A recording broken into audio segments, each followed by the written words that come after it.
Welcome into the official. We've got a great show for you this week, per usual. But I think this one's going to be really, interesting and relevant. We are going to go with our updated top 10s for the 4 major positions for fantasy: quarterback, running back, wide receiver, tight end.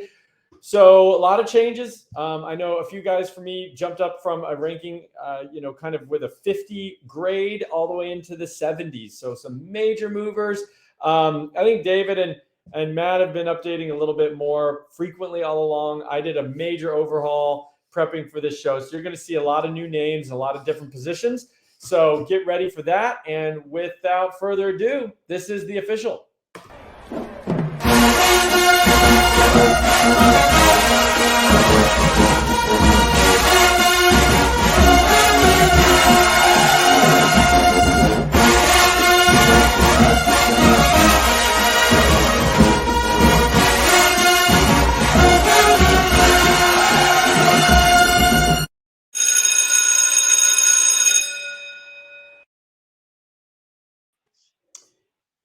What's up, gentlemen? We've got some major rankings updates here for the viewers.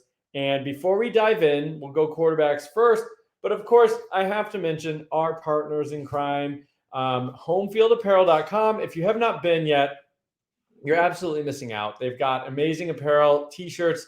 They have sweatpants, sweatshirts, hoodies, hats of all the major college teams, but also even a lot of the lesser college teams that maybe some of you haven't even heard of. I'm familiar with the Colorado School of Mines. You can get merchandise for those teams at homefieldapparel.com. Very comfortable stuff and really unique take on logos, incorporating vintage logos as well as modern day. So definitely check that out. And if it's your first time, Campus with the number 2 Canton is your promo code to get 15% off your first purchase. And then, of course, check out campustocanton.com, which powers this podcast for you. And if you have, not checked it out, every show is someone's first. We have packages starting as low as $2.99 per month. That gets you in the door with some articles, some tools to kind of evaluate college players and see where they may land on your college fantasy team. But also, even if you're into Dynasty, projecting them to the next level really helps with some of those entry-level tools. And it just gets better from there with other subscriptions that can get you even more bells and whistles. So go check out campustocanton.com. All right, with that business out of the way, welcome Matt and David. And this is, this is kind of a flagship show here. We're just going over rankings. We don't do this that often. A lot of times we're talking about updates in the college or in the high school football season or 3-stars or underrated guys or whatever. But this is just rankings, which I know people like. So you guys excited to get into it? Yeah, you know it. All right. So here we go. We'll just share this screen, and we will walk through QB's top 10 for us.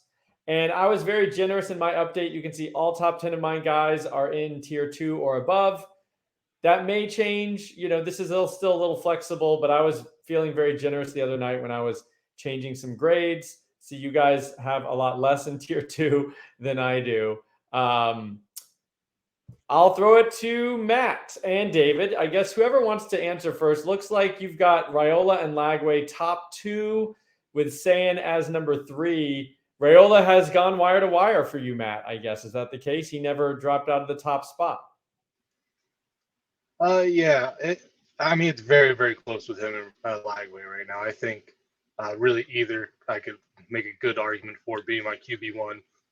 I think Raiola had a little bit of a slow start to the season, and then he really picked it up along the way and really showed his status as being the top guy in the class.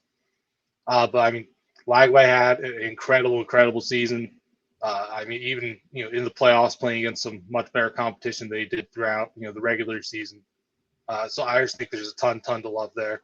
Both of them have the upside to be very early first round picks, and I think that's probably what's keeping Sayan down for me, the lack of tools at this stage. Okay.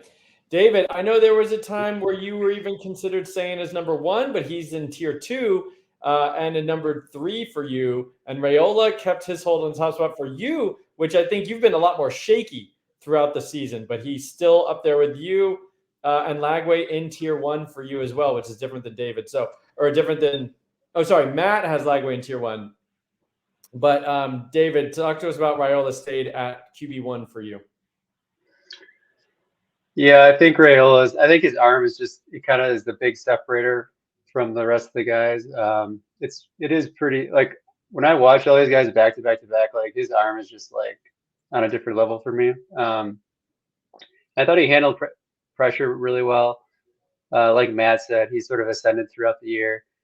Like, he hasn't thrown an interception all year, I'm pretty sure, against, really good competition like 7A Georgia. So it is impressive. And he's had some, like, some decent touchdown runs. Like, his overall rushing yards aren't gonna, they're not gonna, like, surprise. They're not gonna be very impressive for most people, but it's enough, I think. So I feel pretty good about his chances of being like a first round pick. As far as like Lagway, I'm like close. I'm almost there. There's still some things that bother me about it. I think there is some risk as far as like kind of like I don't love his motion and stuff like that, and I don't love his footwork, and I think he needs to develop. Is Florida the best place to develop? I don't know. So I have a lot of questions, but ultimately he probably will end up making it for me just because of his tools. And then, like, the thing with saying is just like, I just don't know if he has physical upside to be like some long term. Like, I think he might be more of, like, I have him more in like a second round NFL draft pick range. That's kind of what I'm thinking of him as.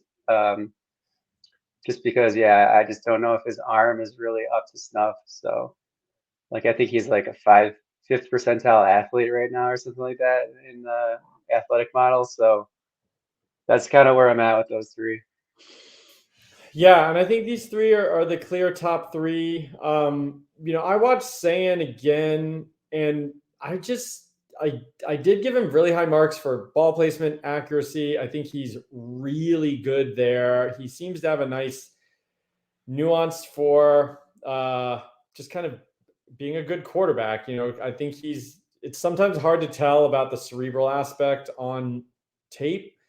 He seems to kind of have some stuff there. I mean, I've seen him pointing guys in a certain direction and throwing anticipatory throws. I really like that. And he added some mobility. I think it's not going to be a difference-making factor at the next level, but it helped to think that he could take advantage for opportunities to run.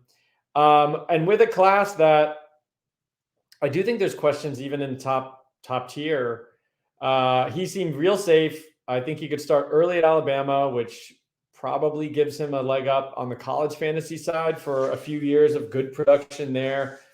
He seems like just really accurate. I think he's going to be a good producer. Now, Lagway and Raiola, I agree. Both of those guys, if it all comes together, they've got capacity to totally leapfrog him. Lagway's concerned, same with David. I love Lagway. He's very fun. He's throwing almost underhand from the hip sometimes. I'm like, there's a few throws. I'm like, I don't even know how he got that ball out. It doesn't even look physically possible. So it's just weird. It's like, is that going to play at the higher level in the SEC and even into the NFL? But he's got some astounding, upside if he cleans up some of the weird stuff that's going on with him. And then Raiola, still tier 1. I mean, I would be happy with any of these three guys in a draft. And it's hard to say. I think he struggled a little with mobility for me. I know it's like effective. He doesn't seem to want to run though. I don't think he really wants to ever. But he's got all the throws in his bag. And kind of like what you guys said. I mean, best pure arm, and that's been evident since he was like a sophomore. So that's nothing new.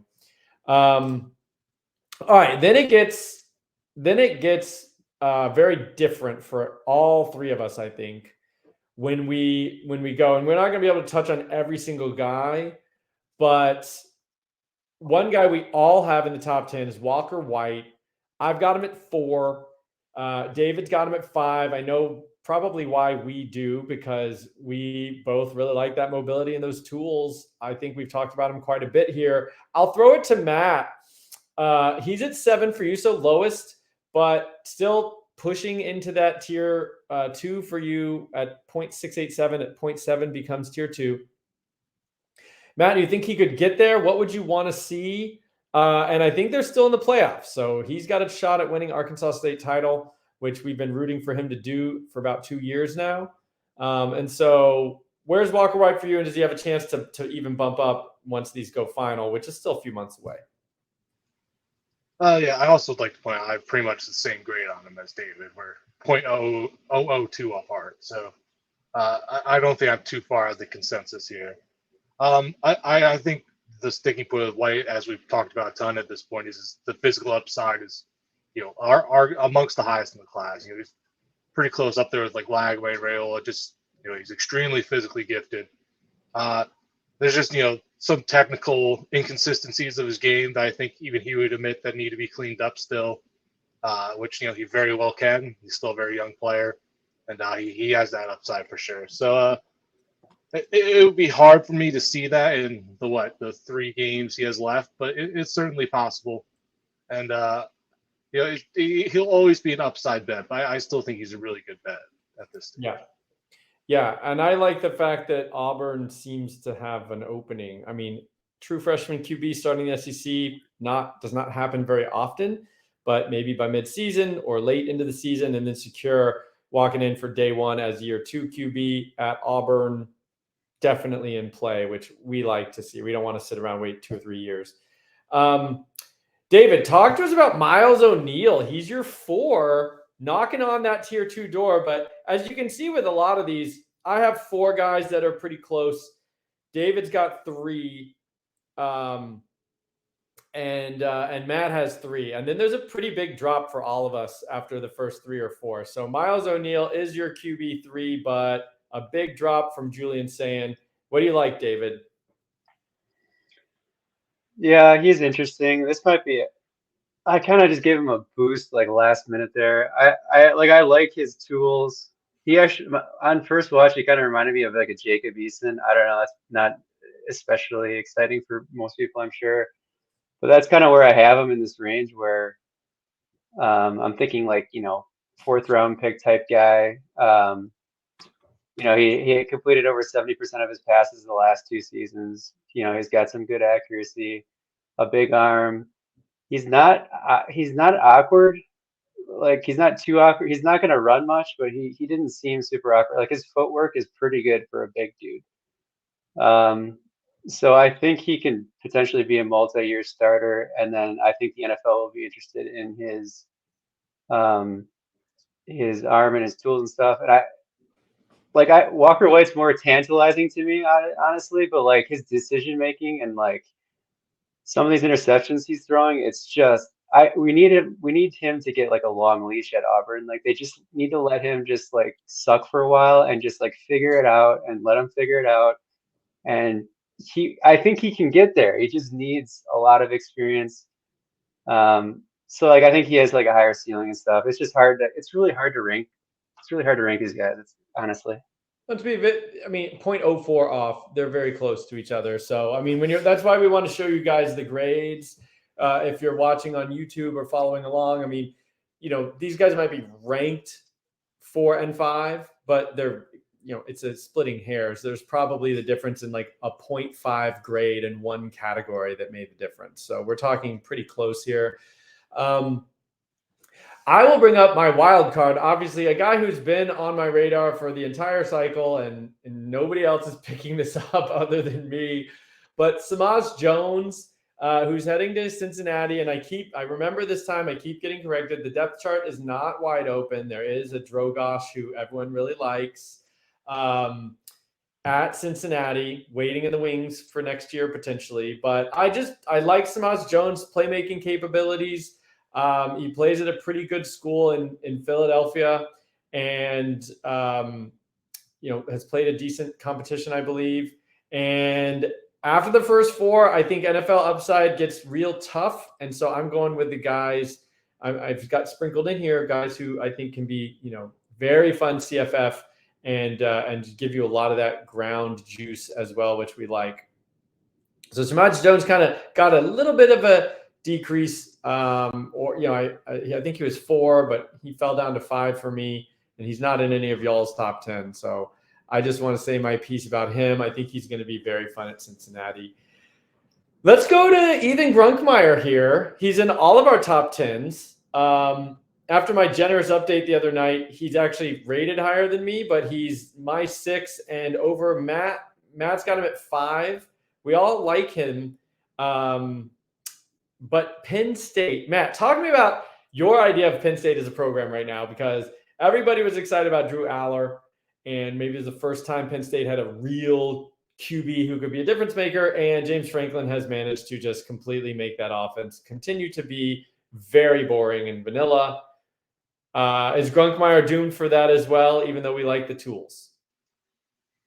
I mean, we can't see the future. We don't know who their next OC is going to be yet.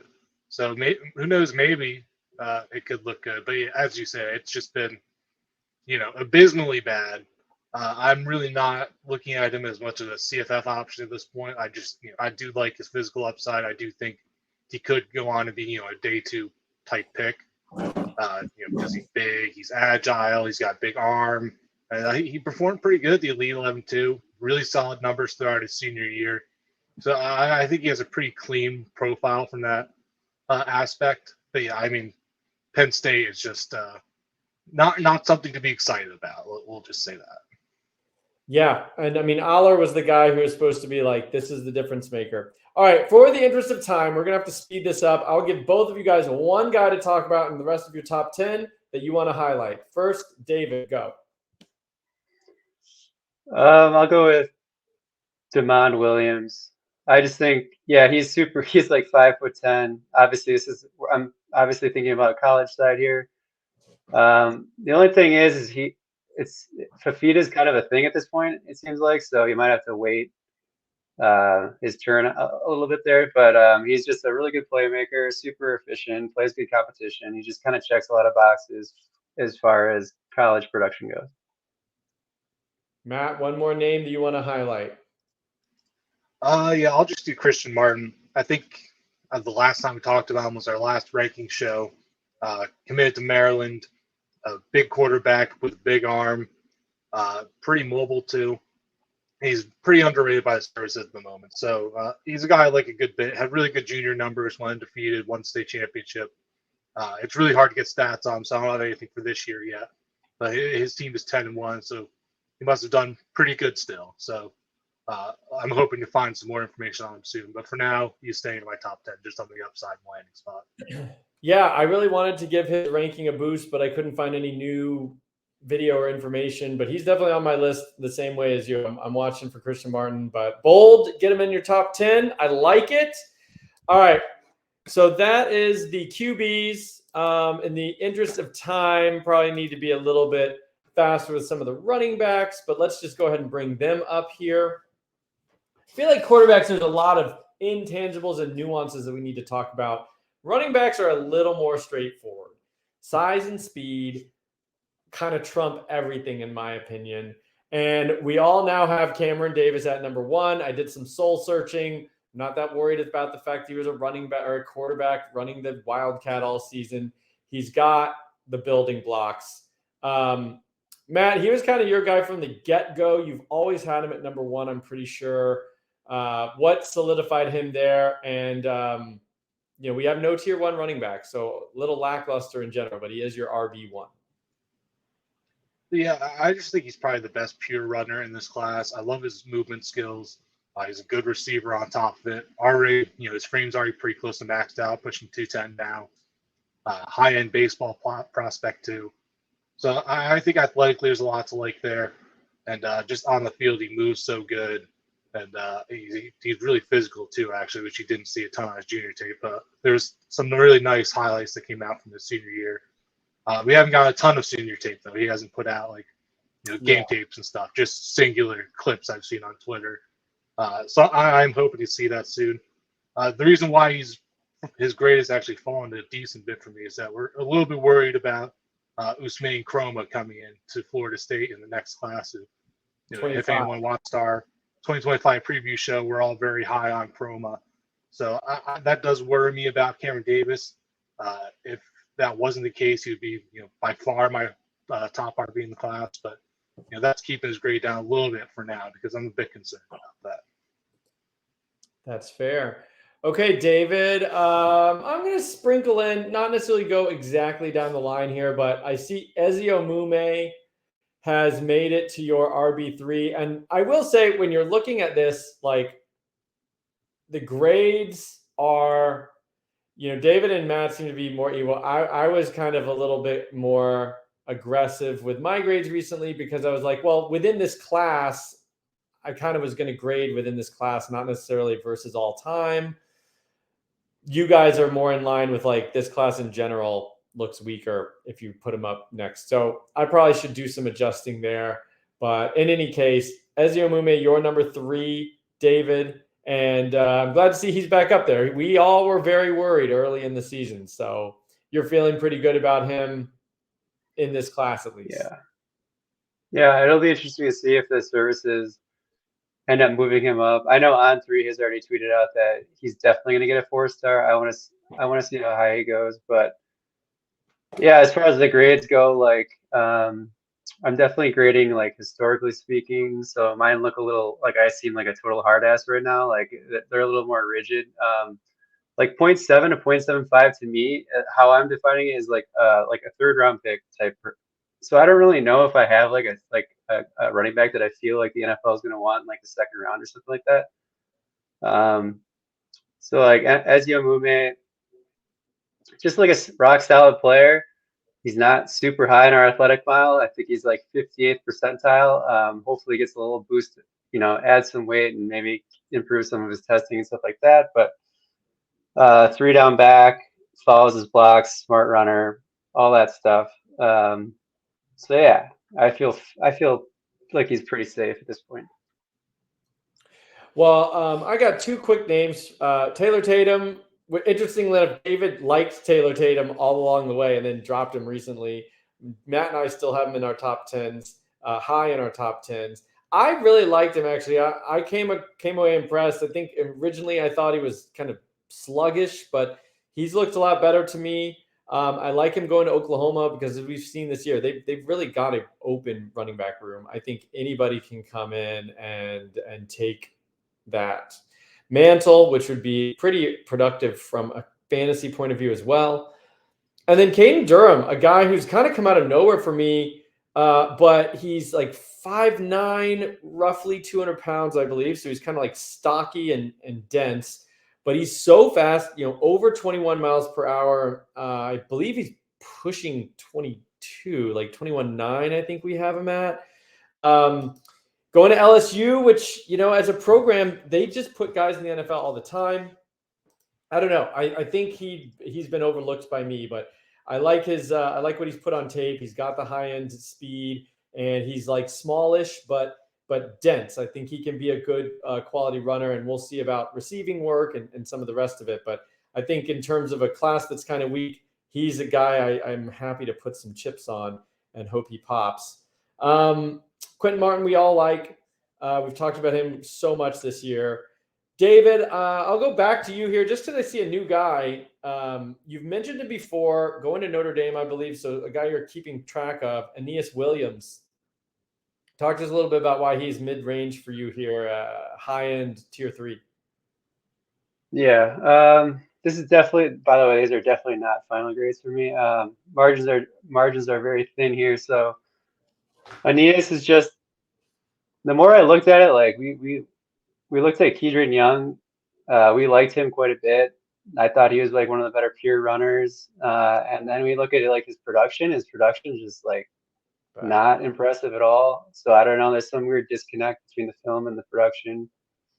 Me, I like to check as many boxes as possible. So Aeneas is just a guy who's been insanely productive over his high school career. He's tapped out physically probably, but it doesn't matter. I mean, he's 5'9.5", I believe. What's his name? Tom Lemming? Is it Lemming? The Lemming Report guy? Yeah. Tom Lemming. Yeah. He has him at 220. I don't know if he's 220. He's probably at least, I would say at least 215. He's pretty filled out. but he's got he's one of the better pass catchers, I thought. He's got like 130 career touchdowns. Like he has over 3,000 yards receiving. Like he's just, and this last playoff game against one of the tougher opponents on his schedule, he had 330 yards rushing. So he's really starting to peak. I feel like he gets a really strong opponent next week. I want to see how he does in the playoffs to kind of solidify his profile a little more. But like I said, margins are thin here. He's also a 70th percentile athlete, so it's a pretty strong profile, I feel like, overall. Yeah, pretty well rounded, I think. Matt, I'll give you a last word if there's anyone you want to highlight. Otherwise, we can move on to receiver. No, I think we're good to move on. Yeah, I mean, we've just talked about a lot of these guys, so I want our viewers to make sure and see where we have them. But in terms of like the, talking specifically about them, we've done that a lot already. So big changes are what we're trying to do. All right, let's pull in wide receivers. Big news for me. I have succumbed to the pressure. Jeremiah Smith is now barely my number one, but tier one. Him and Hudson are pretty similar to me. And but I want to give the mantle to Matt, who's been Micah Hudson. I mean, we've all been Micah Hudson fans all year. 864, your highest grade ever. And David has it even higher, 866. But last word on Micah Hudson here, Matt. I think he's pretty clearly going to stay your wide receiver one. Yeah, that's not changing for me. I just like his profiles. There's just nowhere to poke holes in. I mean, he hits the athletic marks. He has the game actually in-game ability. Ball skills, yards after the catch. He's extremely refined at this stage. I just have very little concerns about him. I love his upside. I think he could very easily. I expect him to be a round one pick in the future. Awesome. All right. Let's see. I mean, my reasons for Jeremiah Smith jumping all the way up are over the course of the season, as I've heard other people talk about him, and I've watched some senior season kind of in-game highlights, not necessarily the huddle highlights or whatever, but like just real game action. I've been impressed. He looks a lot more sudden, a lot more flexible, and I'm starting to see a little bit of the high-end X alpha type that has been talked about, and I'm just slow to the party.